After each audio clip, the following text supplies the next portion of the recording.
ఎక్కడ చూసినా నోబెల్ బహుమతి గురించే చర్చ జరుగుతోంది. ప్రపంచవ్యాప్తంగా ఏటా ఎంతో మంది వివిధ రంగాలలో నోబెల్ పురస్కారానికి నామినేట్ అయితే అందులో అతి కొద్ది మందికి మాత్రమే ఆ అవకాశం దక్కుతుంది. ఈ క్రమంలోనే ప్రస్తుతం నోబెల్ విన్నర్స్ ఎవరు అనేది ప్రకటనలు వెలువడుతున్నాయి. ఇంతకీ నోబెల్ బహుమతి గెలుచుకున్న వారికి ప్రైజ్ మనీ ఎంత ఇస్తారు? ప్రైజ్ మనీతో పాటు ఇంకా ఏమేమిస్తారు? విజేతలకు ఇచ్చే బంగారు మెడల్ బరువు ఎంత? ప్రపంచంలోనే అత్యంత ప్రతిష్టాత్మకమైన నోబెల్ పురస్కారాల ప్రకటన కొనసాగుతోంది. సోమవారం ప్రారంభమైన ఈ నోబెల్ విజేతల ప్రకటన ఈ నెల 13వ తేదీతో పూర్తి కానుంది. ఈ నెల 6వ తేదీన వైద్య విభాగంతో మొదలైన నోబెల్ బహుమతుల ప్రకటన, ఆ తర్వాత భౌతిక శాస్త్రం, రసాయన శాస్త్రం, సాహిత్యం వంటి రంగాల్లో విజేతల పేర్లను ప్రకటించగా, తాజాగా శుక్రవారం నోబెల్ శాంతి బహుమతి విజేత ఎవరు అనేది నోబెల్ కమిటీ వెల్లడించింది. మెడిసిన్, ఫిజిక్స్, కెమిస్ట్రీ రంగాలలో 3 చొప్పున విజేతలు ఉండగా, సాహిత్యం, శాంతి బహుమతికి ఒక్కొక్కరు ఎంపికయ్యారు. ఈ నెల 13వ తేదీన చివరగా ఆర్థిక శాస్త్రంలో నోబెల్ బహుమతి సాధించిన వారి పేరును ప్రకటించనుండగా, వీరందరికీ డిసెంబర్ 10వ తేదీన పురస్కారాలను ప్రదానం చేయనున్నారు. 1896లో ఆల్ఫ్రెడ్ నోబెల్ మరణించారు. ఆయన జ్ఞాపకార్థం ఆల్ఫ్రెడ్ నోబెల్ ట్రస్ట్ ద్వారా 1901 నుంచి ఈ నోబెల్ బహుమతులను ప్రకటించి అందిస్తున్నారు. ప్రపంచవ్యాప్తంగా మానవజాతి కోసం విశేష కృషి చేసిన వ్యక్తులు, సంస్థలను ఈ నోబెల్ పురస్కారంతో సత్కరిస్తున్నారు.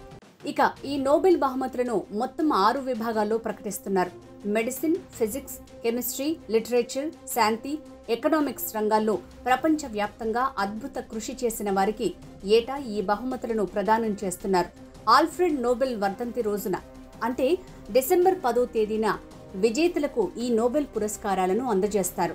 నోబెల్ బహుమతులు గెలుచుకున్న వారికి పురస్కారంతో పాటు బంగారు పతకం, డిప్లొమా సర్టిఫికెట్ ని కూడా అందజేస్తారు.